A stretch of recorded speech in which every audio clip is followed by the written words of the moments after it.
Welcome everybody, here's your Strategy Wolf, and very much welcome to a new series, a new multiplayer series versus Old Crow Balthazor, or Balthazor Strategic Arcana. One of my favorite strategic command YouTubers so far, and he's doing tons of multiplayer. So again, I'm honored to have my next chance to play him after our strategic command American Civil War scenario about the conquest of Mexico. So if you want to get like a full and finished let's play about this campaign and you don't want to wait for new ones to come up and you haven't seen this duel, go ahead and check this out. I tried to put a link in the video description, or you find it in my playlists as well. Of course, I'll put a link to Balthazar's channel into the playlist, so you will find everything you need. Apart from this, we are back, of course, and here we are with our new game, the announced situation in the strategic command World War I, but we're playing Shadow of the Tsar's DLC and the scenario about the Russian Civil War.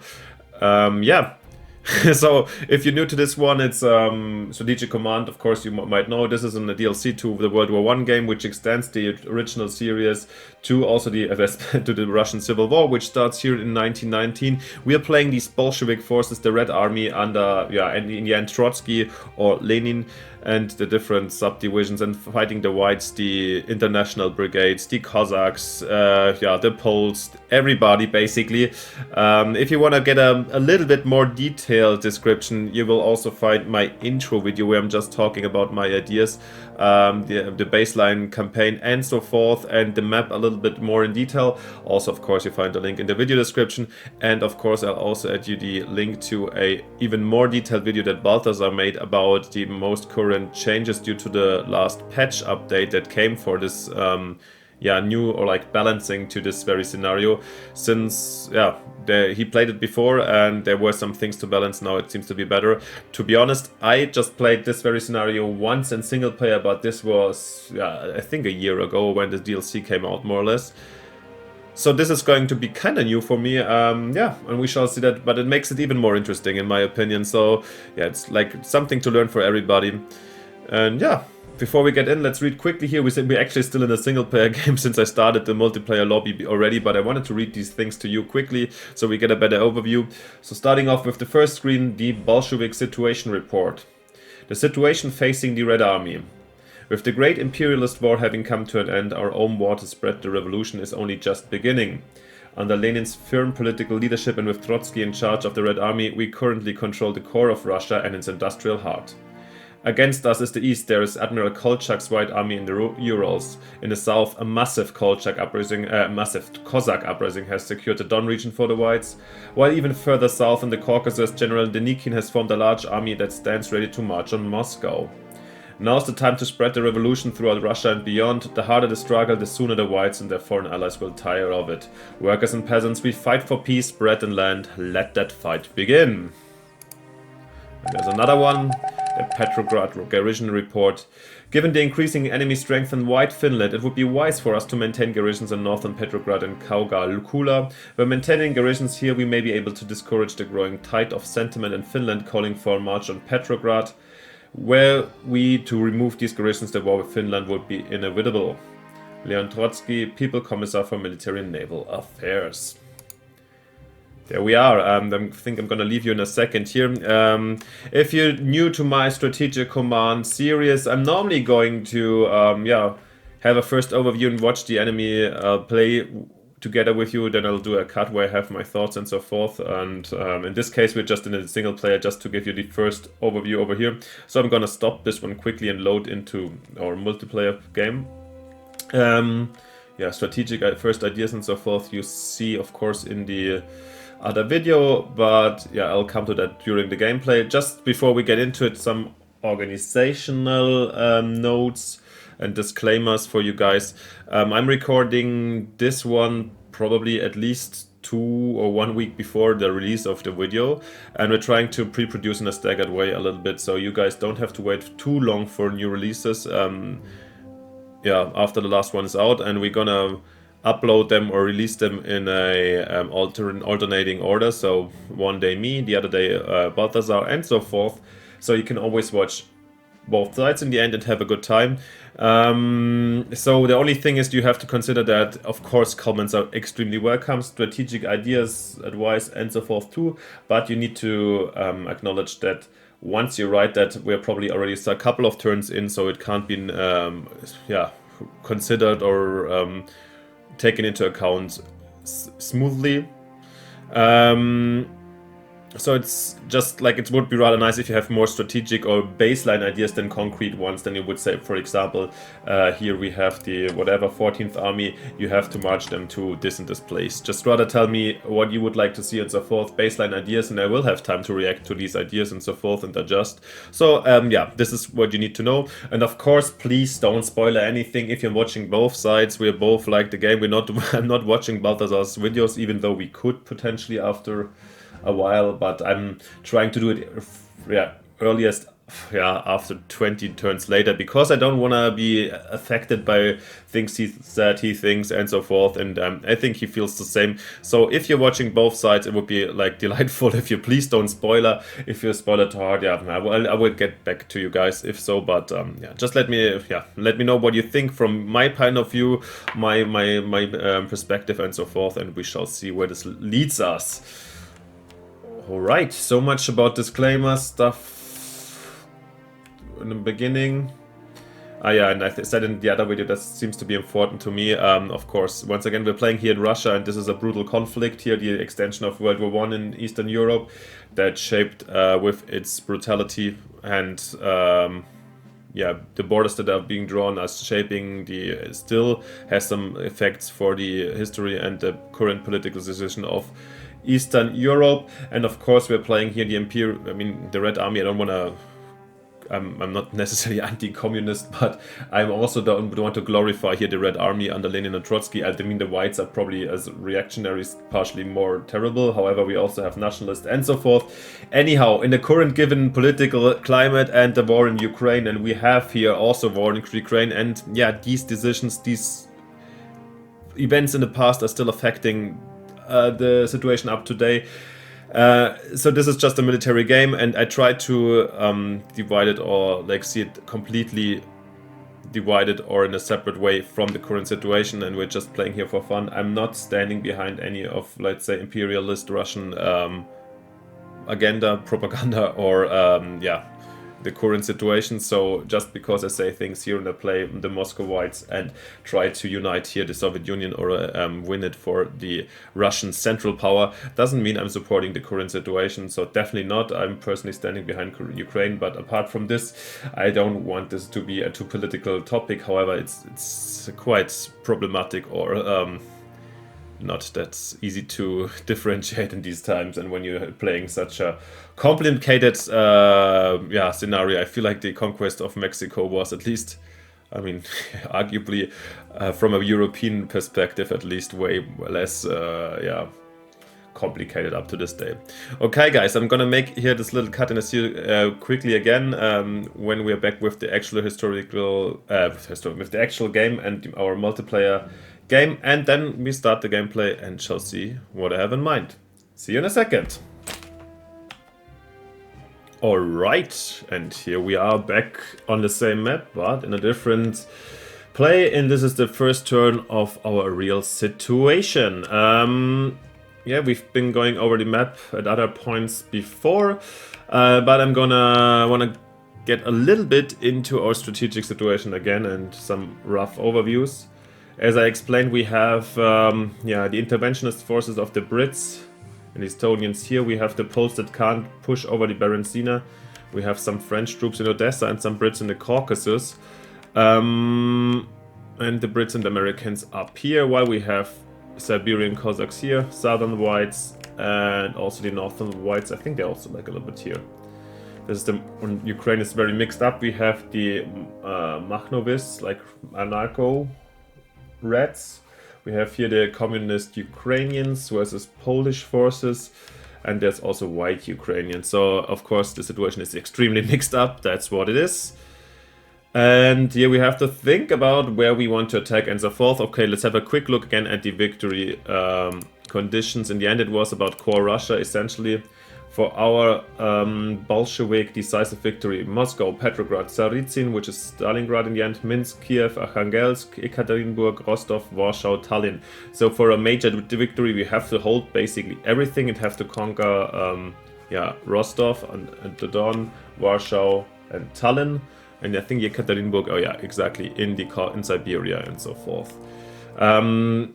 So let's not get too, we're playing of course for the decisive victory, and we're not going to have a look, how do we decisively lose? This is maybe the other option for the others. For the white one, where we fighting spirit falls below 0, or the enemy controls the same ways, but I think once we're losing all these Russian capital cities, I think we will lose anyways. So let's have a look. And what are we going to do? Yeah, these, and my baseline thought, I hope that Balthazor is not watching too early to formulate that clearly was, at least in the beginning, and we shall see if I can keep that up, is to actually wait until the European forces, American forces mostly disappear, which would be in the course of 1919, at least for the French, the Americans, and most of the British. So I think it's not worth it fighting against them and wasting MPPs in the fight against those guys, which means for me essentially that here in the north to Arkhangelsk, I think until the Brits are here or the US are gone, I'm going to in a very defensive position, almost retreating. Shenkursk, I think, can rebel. Probably gonna just retreat and have them come to us here with the 6th Army. We shall see, and holding the line here. The same with, yeah, here are probably the, let's have a quick overview here. Petrograd and Kaugakula, exactly, these two have to be occupied anyway, so the Finns are not incoming. We do have the problem over here that the Estonians are here, and yeah, they are kind of strong. Of course, they could surrender once we have 2 units next to Tallinn, but punching through here is going to be difficult. And yeah, we're gonna probably here in the Balticum hold the line more and less in a more defensive position, and then we shall see where we can attack against the Poles. Also here in the mid, let's just like find a position where we can see what we can do. And yeah, our main offensive shall lie in the south, where I want to secure at least, basically try to take control over Ukraine. I mean, here the south area, wait until the French are gone in Odessa. So I'm talking about northern Ukraine mainly, and here probably the mines are quite relevant. And yeah, we have, I mean, there's the Nikin and the Cossacks and the army here, so it's not going to be easy. Also not pushing into the Caucasus, but I think here's enough room to maneuver, let's say, to, at least in the beginning, try to seize Kiev. Pardon?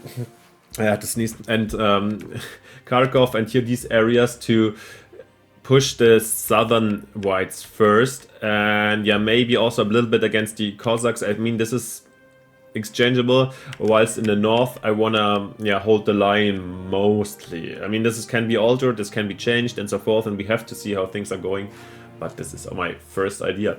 So let's actually jump in. I mean, why not? Then let's start here in the north. As I said, I think we're gonna evacuate here Emtsades and actually retreat here to the position I suggested. Yeah.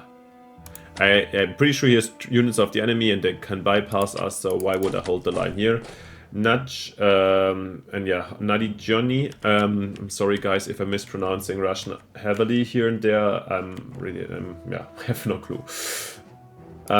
Here we have, but yeah, so let me know, you can always correct me, I'm happy for improvement and so forth. No worries. Alrighty. Here I would like to bring probably the submarine here to hunt and like send it out here in the strait to block off Tallinn a little bit. The enemy can come in, the British fleet can actually come and blockade St. Petersburg, but this might be costly and could cost them also some national morale. Okay, this is it. So, but our fleet stays here. I don't want to send them for any wild things. We do have, by the way, we have 100 MPP in the first turn, and I think I'm gonna invest it in tech. This is something this is debatable. I don't know what the perfect starting move is. Of course, you could use it to fill up our troops, because we've got many armies here that are missing some men. This is an option. We could use them to operate some units to be quicker at some fronts, but to be honest, I think what I think I'm going for it right away is, because I thought about it like in the beginning a lot, my approach is going to be I'm gonna invest in infantry warfare, since training, tactical innovation doctrine improves unit morale of infantry and cavalry units, expect partisans by 10% per level. Yeah, it improves all our even cavalry. That's nice, since it doesn't come separately in here. Cavalry's in the infantry in there, so I think the 100, and then it saves us further MPPs in the future if we have better performing units. So, and it helps us all across the board, apart from air units and of course artillery units. So for this reason, I'm going straight into infantry warfare to have it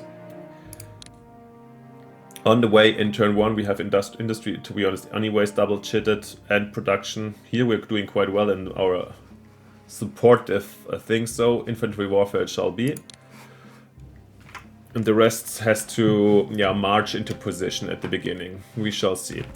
I mean, here our 7th army here in Wesenberg. Entrenchment. I don't want to lose them. I'm retreating them to Nava. I think that's the better position. Or is Nava the spot? I'm not sure. Maybe I'm... here we have towns in comparison to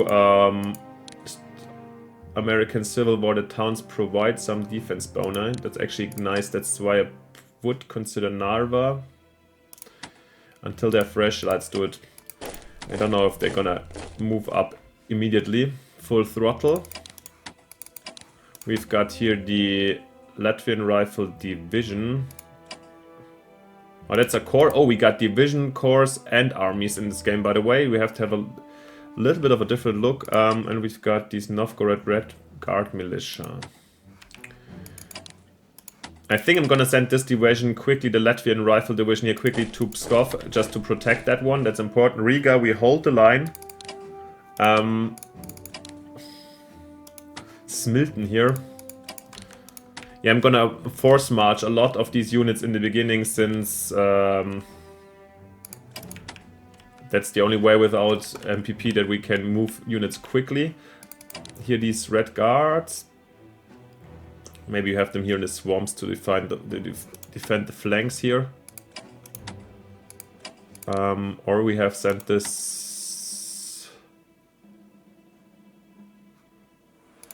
We sent this 1st Rifle Division here also to man the Narva River. Yeah, I think so.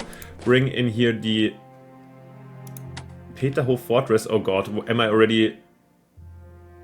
I think they talked about Kargula Fortress and Petrograd City Fortress, right? Ay. Wolf. Okay, I have to look it up again. I'll bring these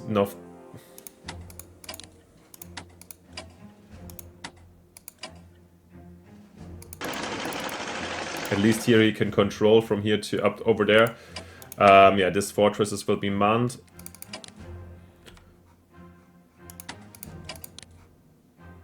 Force marching those boys here. I hope this is not already the essential filler that we don't have it in Petrograd. Otherwise I'll man it next turn. I think I'll get a I'll double check again. Yeah, how do I get again these reports that I just got, these informations that I just got in the beginning of the game? That would be really nice. Yeah. Alright, here Riga stays manned. I just want to keep this position. Sad that we can't get into Xiaoli. Here I'm using, oh wow, the attack on here. I'm doing actually attack on Vilnius, and I think in this case I'm gonna even try to take out this Polish militia. March these dudes up here. And I can bring in this reinforcements from Smolensk to Minsk, yeah. Oh, sad, we can't take Vilnius. Oh god, this would have been really nice if they got destroyed. We definitely have to man Minsk now. There's no debate about that one. Here the dudes here in Velike Luki can move just here as a reserve. We shall see where we deploy them for good. By the way, I haven't really checked out the whites. I don't know exactly what units are available for the enemy around here. Yeah, so we have to be careful still. With these Aurel Cavalrylists, I think it's a good idea. We're definitely going to take Chernigov and see if how well defended Kiev actually is. That's the good question in this case. How much do we have any spotting range over here? Spotting land 3, so that's the good thing about Cav. I mean, if I move here, we should see Kiev anyways, right? It's manned. What a surprise, the capital is manned. I guess in this case... How much is the spotting range of infantry units? Spotting, 2. I think in this case, I'm gonna stay here. So best case, like if they move up and wanna push to the north, they would even run into some kind of ambush, and I think they can't take Chernigov over here. Armored train. Yeah, next we have to, I definitely want, like I said, a push into Ukraine. The question is just how and where. Konotop has to be taken. Which is the next stop? You know, and to be honest, here I expect, here next to Luhansk, I expect really strong defenses.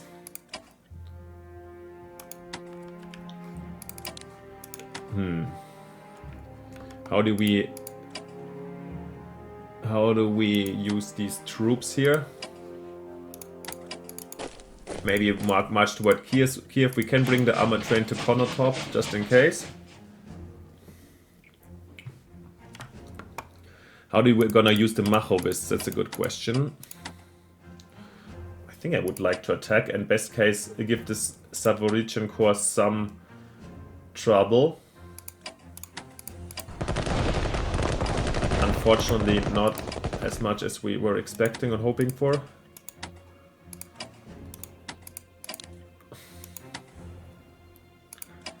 I mean, we would like to... I guess also, to be honest, I'm using this Cav because spotting range 3, like reconnaissance is key. I'm getting in a lot of areas here reconnaissance.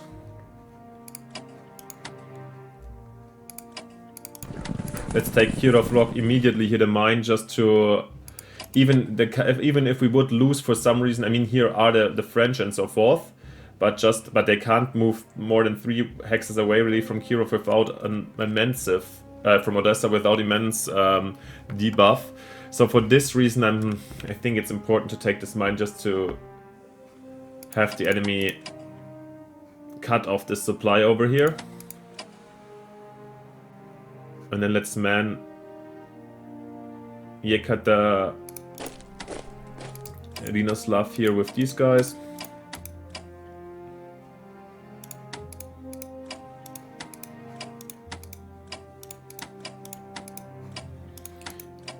I'm a little bit disappointed with the strength because I mean this is a division. No, are we fighting with divisions west of core? That's the difference. Okay, we took Poltava.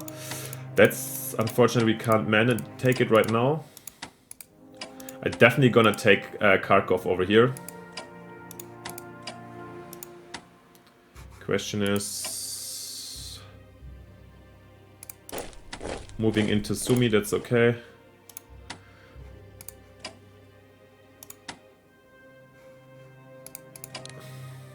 A little bit scared for counterattacks, to be honest, from the east here. But yeah, maybe I should secure this bridge line. Come on, they won't be strong enough to fully get in there. I think I want to secure just here this bridgehead here towards Kharkov.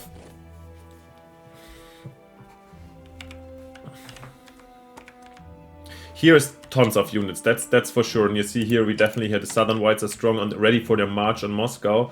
However, let's take here Kantem Korovka.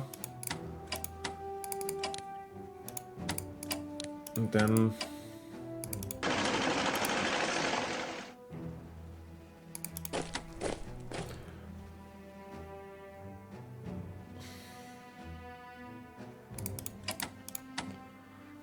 Let's have a look at the supply next turn. Apart from here, everything kind of nice, to be honest. Of course, here in the north it's more difficult, but yeah, we try to take these units back, or this area here east of the Danube next turn. Here I don't want to get too offensive, definitely not, but yeah, exactly, let's get here into this forest. Just for some...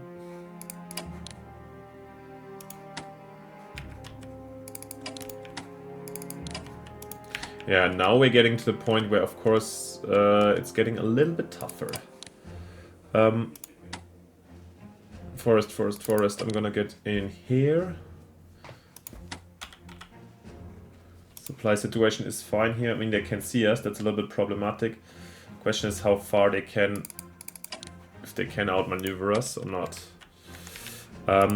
Maybe I'm gonna bring them just to Borisogledsk, just as that this city is not gonna get lost. Oh, and then probably actually retreat to this position. There's no reason to stand this up high, and here we have forest as well. So yeah, they see us here. If they move in, they will move in. They have to decide anyways. I mean, Tsaritsyn here is of course in a... it's a very important zone, so we're gonna hold the line here. Are we entrenched? Actually, max entrenched? Ground cover 0, so we can actually attack. So in this case, I'm gonna attack the Cossack division, yeah. Ah, come on! It was a 0-1 and I'm giving... oh, God, it's such a bad... unlucky us. Okay, here, to be honest, I need to bring in reinforcements. This is where I probably would have marched in heavily with...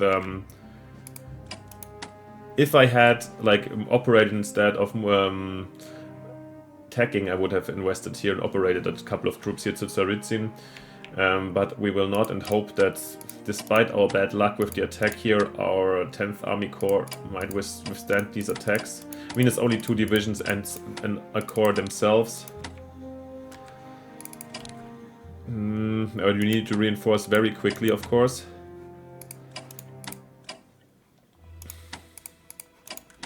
Yeah, la la la la la. Okay, I want to move these guys from Astrakhan up here.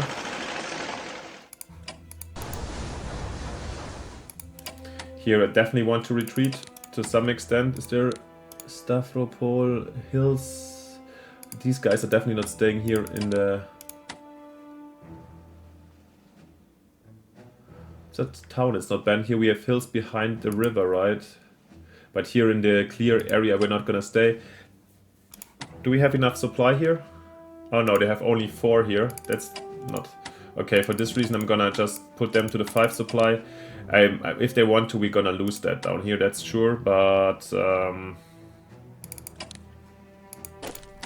I don't want to lose them on lowered supply, so rather bring the corps here into the city of Stavropol, and they have to come for us here. And if they destroy us next turn, we can buy them back for cheap, that's good. Grozny here holding the line for a bit. The Caucasus definitely needs reinforcements at some point. Yeah, this is probably the most worrying part in the start. Okay. That's why I'm also immediately moving these boys, at least in the direction. I don't know if we can actually operate them next turn. We have here 4, it should go only maximum to 5, and this needs to be in there.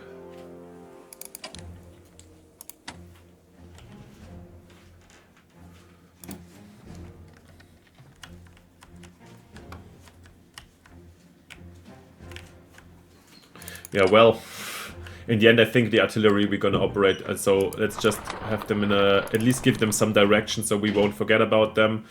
That's my main point. Once again, here's the 5, okay. Okay, this one. I don't know how much MPP we're gonna have next turn and if we want to operate it all.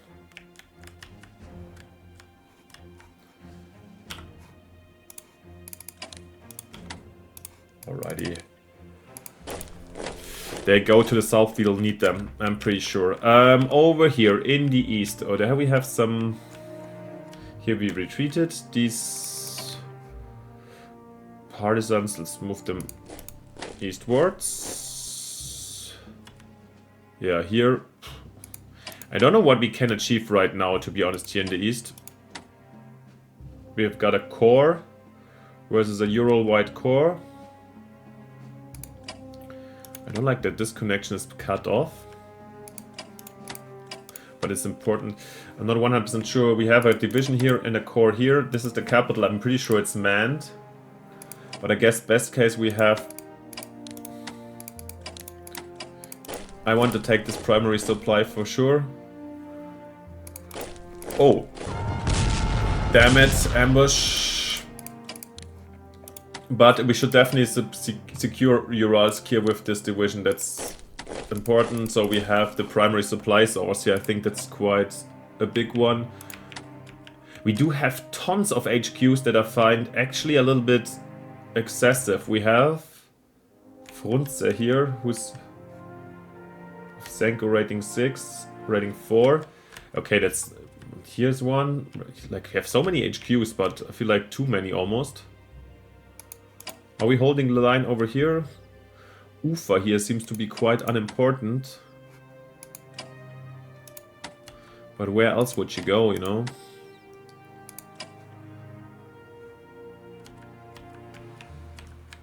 Shall we use our calf here to... Yeah, I think we're dividing here at least the... what is this? The Ural Cossacks and the Whites, and there was the Orenburg Cossacks. Yeah, all the different Cossacks are going to confuse me for sure.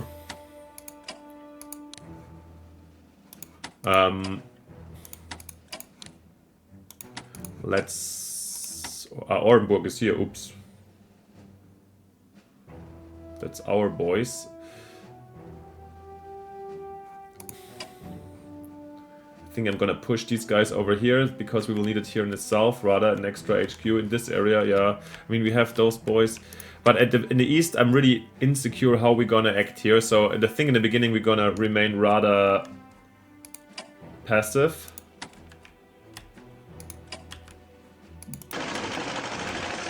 You can stay here, you can stay. Does it make sense to defend at this position? It does. Is the enemy able to push from here, from Birsk? Yeah, probably he has troops. Yeah, Ufa is the most exposed position that I would like to actually give up. Or shall we? I think if the enemy really wants to push in here, they can still come. So, actually, I'm going to... Yeah, probably reinforce here. That's good, yeah.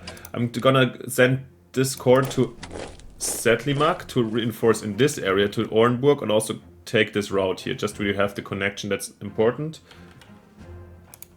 Then I'll use this corps to reinforce here the Uralsk front to put pressure here on Lipchensk to maybe we can actually clear up this area quickly with this HQ in 3 units. Do we want to expose ourselves? That's the question. No. So the Kafkan Sears, then Orenburg just for any case I want to definitely protect. And the Kaf is coming here from the in the south, having a look over here. Is there anything here? I don't want them to be cut off. Okay, in this case let's just bring them here a little bit more defensively, and we have to reinforce this anyways next turn. Here the Kazan is a little bit out of place. I'm putting them here on a train. We can use them next turn if we need to, or just move them into different positions. We shall see. And here we were staying like this. All good. And I have the strong feeling that this is it actually for this turn. Oh no, we found... Oh, of course, the Ukrainians. Chemizl we can't definitely take. Stanislav is the capital, that's good. And they have to defend themselves against the Poles. Tarnopol we hold, Lutsk we hold. Okay. I think the red Ukrainians basically don't have to be moved this turn. I'm a little bit nervous for these boys because, yeah, on everything. I mean, here's Tsaritsyn. That's really annoying that we had, instead of 0-1, we had 1-0. That's really bad start. But, yeah, worse. I mean, Let me know what you think. Would you have rather invested the 100 MPPs to operate units in the area?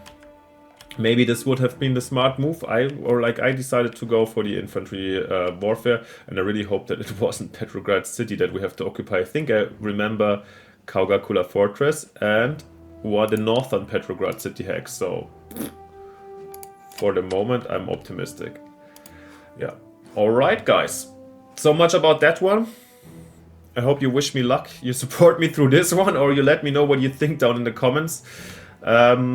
And of course, if you haven't yet, it would be simply fantastic if you leave me a like and subscription to support this project, to support my channel, to support my motivation and me a little bit. Thank you so much for that.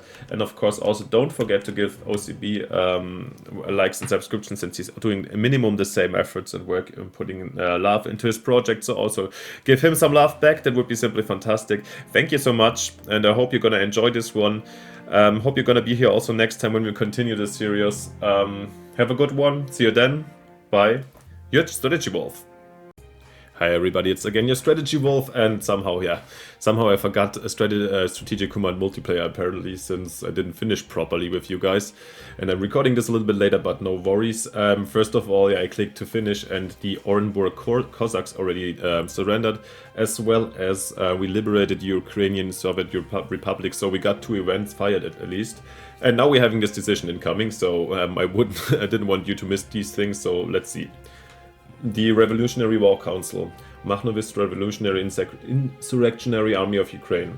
Now that the Makhnovists are at war with the Whites, we need to decide on our strategy. One option is to use all of the Makhnovist insurgent divisions as regular forces to serve in the field against the enemy. Alternatively, it has been suggested by some delegates that we form small partisan detachments to launch hit-and-run attacks behind enemy lines and to spread anarchist idea among the peasants. Would you like to approve the suggestion to launch guerrilla attacks to further the revolution, or would you rather form these groups into another regular division for service in the field? No. Okay, let's have a quick look. Notes. Saying yes to this decision will result in white units near Hulia Pole periodically suffering damage and demoralization as a result of Makhnovist guerrilla attacks. If you say no to this decision, a new Makhnovist division will deploy in Hulia Pole immediately.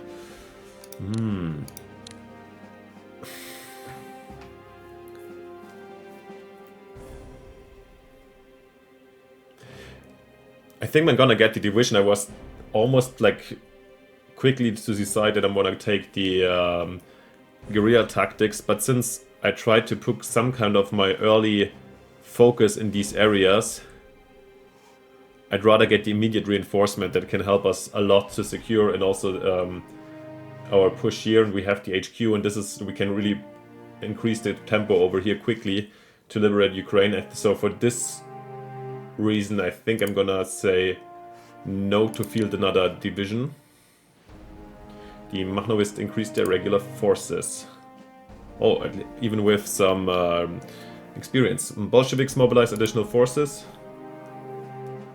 Internal disputes weaken the Ukrainian directory. And the Bolshevik Navy blockades shipping at Tallinn in the Gulf of Finland. Russian winter strikes. And a general strike triggers the Spartakist uprising in Berlin. Okay. Irish Civil War begins as nationals declare independence. And the Greater Poland uprising begins in the Poznan area. Polish and Czech forces clash in Cieszyn, Silesia.